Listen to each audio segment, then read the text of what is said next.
Nazir filling station Sidwal road Kotla پیمانہ اور معیار پر کوئی سمجھوتا نہیں، جس کا جب جی چاہے رات ہو یا دن ہمارا پیمانہ چیک کر سکتا ہے، جبکہ پیٹرول اور ڈیزل کی کوالٹی بھی اعلیٰ ترین ہے۔ رزق حلال ہمارا شعار ہے۔ M D Nazir filling station Chaudhry Abdul Wadood کی سریام نیوز سے خصوصی گفتگو۔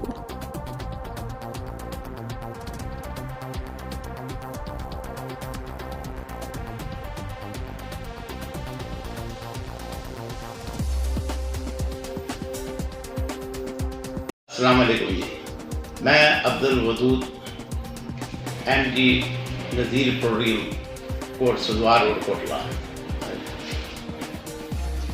میں پوری عوام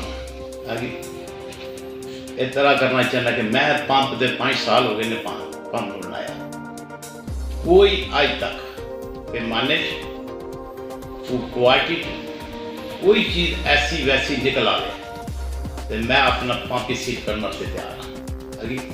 نہ میں بئیمان ہاں تو نہ بئیمانہ دے چکرا کرنا۔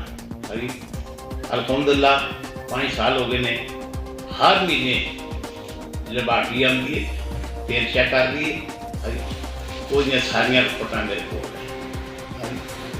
جس بندے کو کچھ شک ہے میں چیلنج کرنا کہ ایس پمپ کا آ کے پیمانہ میری غیر موجودگی چیک کرو، کوالٹی چیک کرو، اگر پھر ہی اتنے کوئی مسئلہ بنتا ہے تو من جو جرمانہ دنیا کا ہے میں دینا تیار ہوں۔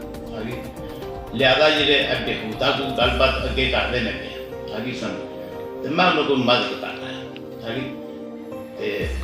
میں یہ ریکویسٹ کرنی سی، اس کے علاوہ کوئی نہیں کہ میں 24 گھنٹے سے حاضر ہوں۔